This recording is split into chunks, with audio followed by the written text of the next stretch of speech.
Allow me to give you a quick scenario. Let's say you're working on a game in a long-running franchise and you want to find a way to draw in new players. There are many ways you can approach this. For example, you could simplify the gameplay to make it more approachable for newbies, at the cost of potentially losing players who liked the complexities of the previous titles. For more extreme cases, you can also just go in a completely different direction with a genre shift, which can lead to the series being more popular than ever, but also requires a lot of work to be put in, as botching the change could end up killing the franchise outright. Or, if you happen to have friends and connections across the industry, you can always go for the time-honored safe pick of adding a guest character. Someone from a completely different franchise whose presence can convince their fans to give your game a try. Now, whilst that fairly business-like description of the reasoning behind most of these crossover appearances may sound a bit cynical, I actually really like guest characters, as they open up opportunities for a series to do something they likely wouldn't be able to get away with otherwise, and have many a time introduced me to franchises and games I ended up really liking. Honestly though, who doesn't like guest characters?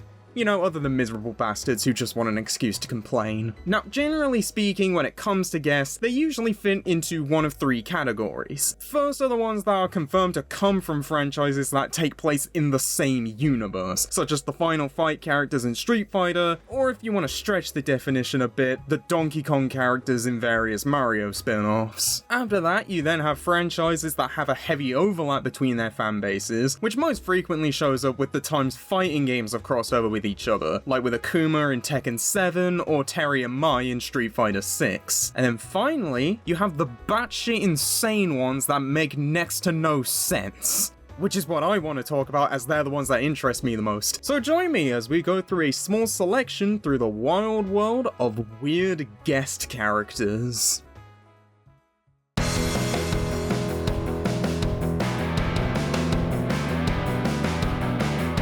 Let's start this off with territory that I think we can all understand, as I'm pretty sure all of us are at least passingly familiar with a Mario sports game, whether that be tennis, golf, or his various runs at the Olympic Games alongside Sonic. In this case, we'll specifically be discussing his ventures into the realms of basketball with Mario Hoops 3-on-3, which released for the DS in 2006, with it oddly also being the only Mario sports game on the system outside of the handheld conversions of the Mario and Sonic games. Now, if I said this game featured a handful of characters from another franchise, you'd probably guess that it'd be a Nintendo one, sort of like the various crossover characters that have appeared in Mario Kart. And you would be dead wrong, since out of all the series that could have been chosen for the opportunity to play ball with the Red Plumber, it was Final Fantasy. Specifically, 5 of the game's hidden characters are pulled from the iconic RPG series, with a Moogle, a Cactuar, as well as original characters based off of the Ninja, White Mage, and Black Mage jobs, along with 3 courts inspired by the series with Marlborough Garden, Glare Desert, and Rainbow Ship. Now, this seemingly random mashup does make a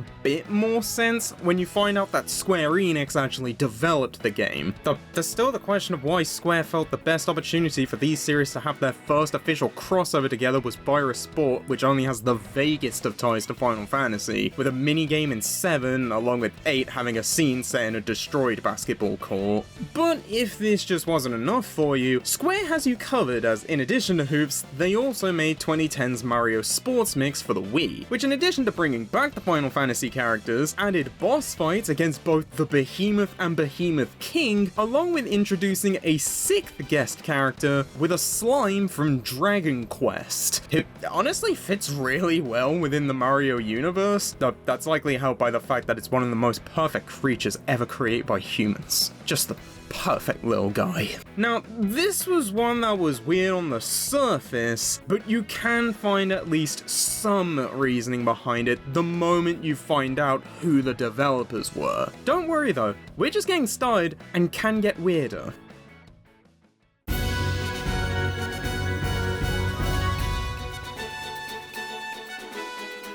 due to them being the genre that is most heavily dependent on its roster of playable characters, fighting games seem to be the most heavily associated with guest characters. And if there was one specific franchise that was to be the most famous for its guests, I'd argue it's Soulcalibur, which has had at least one crossover fighter in nearly every entry since Soulcalibur II. So, out of the many combatants to have entered the ring, whose presence is the most bizarre? Not counting Voldo, since no one can compete with that guy's freak level. Whilst the obvious choice for some people would be Image Comics' Spawn in the Xbox version of Soulcalibur II, that can at least be explained by Spawn's creator, Todd McFarlane, designing another character for the game, whilst Image were in talks with Namco to potentially make a Spawn game. Along with SC2's producer, Hiroaki Yotoriyama, feeling that a popular American comic book character would appeal to owners of the system that was most popular in America. Plus, in my opinion at least, he only really stands out as weird when compared to the other guest characters for this game, which were Tekken's Heihachi Mishima for the PS2 version, and Link from The Legend of Zelda for the GameCube version. No, instead I decided to go with Soulcalibur IV, which featured a few combatants from this rather niche series you might not have heard of, called... For those unaware, Soulcalibur IV did something similar to 2, where each version had a different guest character. This time around though, PlayStation 3 players got access to Darth Vader, whilst the Xbox 360 got Yoda, with the alternate character for each system being made available later as paid DLC. And on top of that, by being the arcade mode with the respective system's exclusive character, you can also unlock Starkiller, the main protagonist of the, at the time, upcoming Star Wars game, The Force Unleashed. It probably goes without saying, but if you happen to be one of the people who thought Clive Rossfield was too fantasy heavy for Tekken, then Soulcalibur featuring characters from the most iconic sci-fi franchise of all time probably cracked your brain in half. Especially with Yoda, who seems to be universally agreed as one of the most annoying characters to both play as and fight. And if you're wondering why this happened, as far as I can tell, the reasonings start and end with Star Wars is really popular. Maybe a dash of LucasArts being given an opportunity to advertise The Force Unleashed. Because you know, out of all franchises that need assistance in advertising itself, it's fucking Star Wars. However, as vague as that answer is, it's still an answer? That's not good enough. We need to go further to find a character who has no reason to be there, and I believe I know where to look, in the realm of Sega Fighters.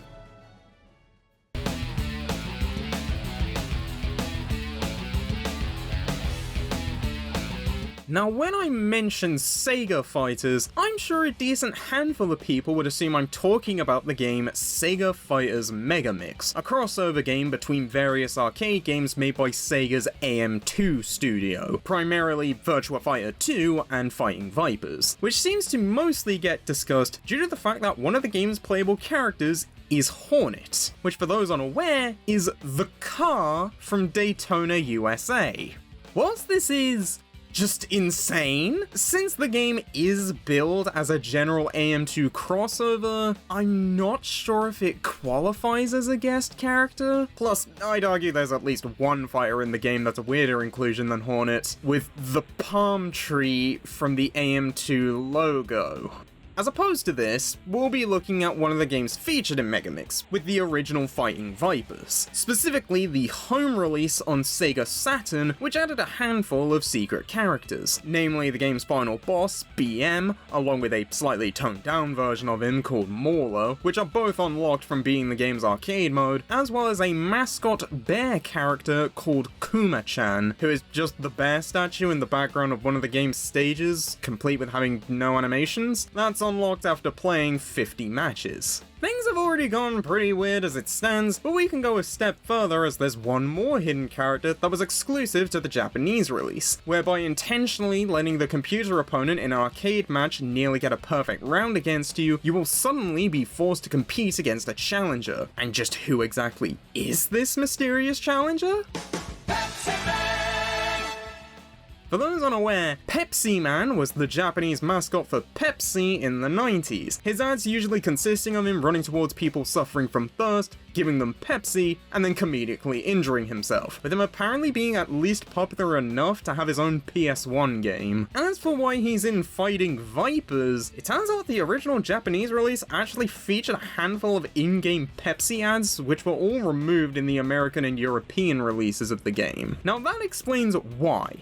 It doesn't change the fact that it's still really weird that a soda mascot is a playable character in a fighting game, though given this is made by the same team who also thought a car and a tree would make for great fighters, it's pretty clear that the people at AM2 thought fifth dimensionally with a level of genius completely unfathomable to the average person. Or maybe working on revolutionary 3D technology turns you into a psychopath. But if you think that's the strangest Sega have gone with their guest picks, you haven't seen anything yet.